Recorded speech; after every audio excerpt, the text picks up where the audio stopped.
missions du directeur du CIO s'articulent avec celles des autres acteurs. Tout d'abord, au sein de l'éducation nationale, elles viennent soutenir les actions des psychologues de l'éducation nationale au sein des établissements scolaires. Donc l'idée, c'est de développer une culture commune, locale, de travail au sein des établissements scolaires, donc autour du CIO.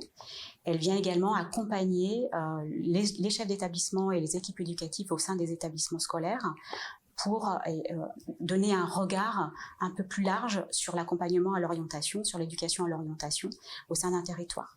En début d'année, nous organisons ce qu'on appelle un bilan croisé. Ça permet de voir avec les professeurs principaux où en est l'élève par rapport à sa scolarité et aussi de commencer à anticiper sur la question de l'orientation. Donc ces bilans croisés sont organisés avec le professeur principal et la CPE et le DDFPT. Donc nous échangeons sur chaque élève.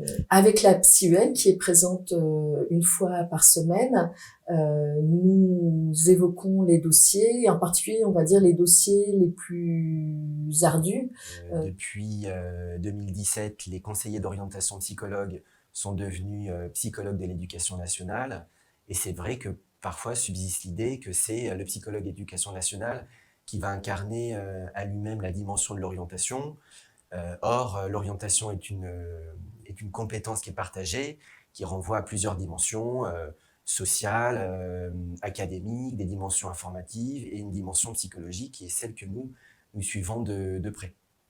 Donc l'orientation est une compétence partagée et notre premier interlocuteur avec lequel nous travaillons, c'est le chef d'établissement, puisque c'est avec lui qu'on contractualise un programme d'activité face à des constats qui sont discutés, notamment par exemple le taux d'orientation en seconde générale ou en seconde professionnelle après la troisième. Au sein de l'équipe pédagogique, il y a 3 acteurs principaux dans le parcours d'orientation des élèves.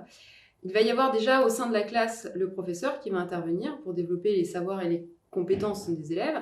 Le professeur principal qui, lui, va être plutôt l'accompagnant, le guide auprès de l'élève du parcours. Et puis, à une 3e échelle, il va y avoir le référent orientation qui, lui, va être plutôt en charge d'harmoniser à la fois les pratiques, mais aussi de mettre en place et d'impulser une politique d'orientation sur l'établissement. Les professeurs principaux souhaitent qu'on rencontre les élèves souvent les plus en difficulté, avec lesquels ils ou elles n'arrivent pas forcément à avancer dans la construction d'un projet d'orientation. Donc on travaille beaucoup avec les professeurs principaux, ensemble, c'est-à-dire que après avoir vu l'élève, en principe, on fait un retour au professeur principal de manière à ce qu'ensuite lui puisse continuer le travail avec l'élève.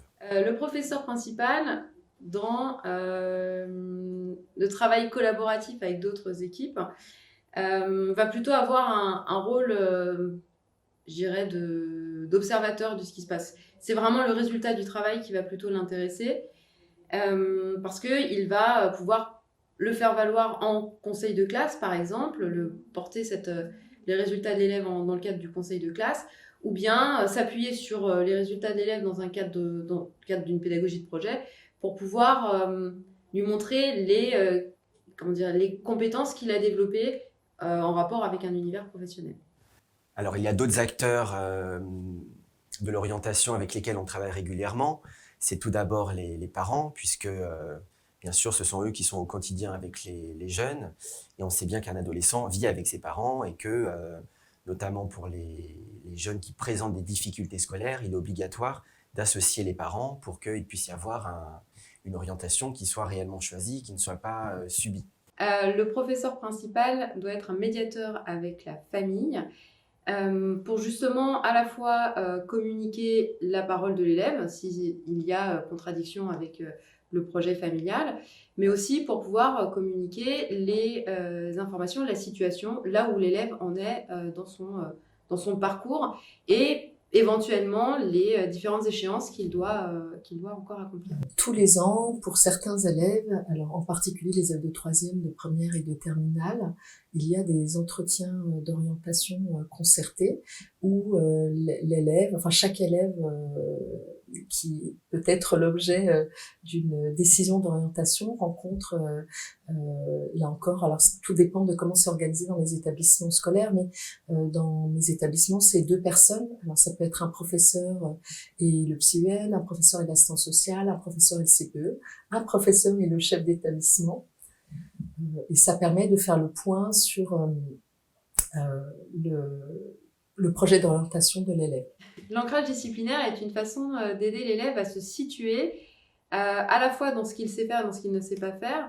Et c'est vraiment un travail au quotidien d'auto-évaluation. Ça peut être aussi des temps dédiés justement au travail sur l'orientation, où on va vraiment soit travailler autour d'un partenaire, avec un partenaire qui va venir intervenir dans la classe, notamment un professionnel qui veut témoigner de son parcours, avec lequel les élèves vont avoir effectivement des questions à poser, il va y avoir un échange, etc. C'est très très bénéfique pour les élèves parce que soudainement ils prennent conscience que il y a de multiples parcours possibles, qu'il y a aussi possibilité de réajuster son parcours en cours de route et que parfois on peut être aussi amené à changer de direction, mais que tout ça c'est jamais finalement très grave, qu'on a le droit de se tromper.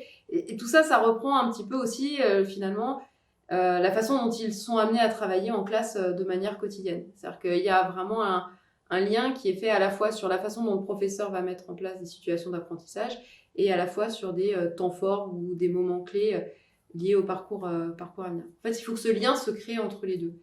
En lien avec l'AMLDS, pour tous les jeunes qui sont sans solution, nous travaillons aussi également avec les partenaires du SPRO, du Service public régional de l'orientation, que sont par exemple l'école de la deuxième chance, les missions locales, les CFA, les CCI, que nous contactons régulièrement, notamment pour des jeunes qui sont en situation de décrochage au lycée, ou bien pour des jeunes qui viennent nous rencontrer en CIO et qui sont sans solution, avec lesquels on travaille le relais vers tous ces partenaires extérieurs au lycée ou extérieurs à l'éducation nationale. Donc avec les partenaires locaux, l'idée c'est également de travailler sur une culture commune autour des jeunes, là cette fois-ci, pour travailler leur parcours et notamment dans la lutte contre le décrochage scolaire. Nous sommes des acteurs importants à travailler dans la lutte contre le décrochage scolaire. Le CIO, le directeur de CIO est au centre de cette lutte contre le décrochage scolaire avec des acteurs qui viennent effectivement différents acteurs qui viennent piloter cette lutte contre le décrochage scolaire et qui s'intéressent à la lutte contre le décrochage scolaire. Donc l'idée, c'est de pouvoir fédérer les partenaires locaux pour travailler dans le cadre de cette lutte et d'avoir cette culture commune autour des élèves.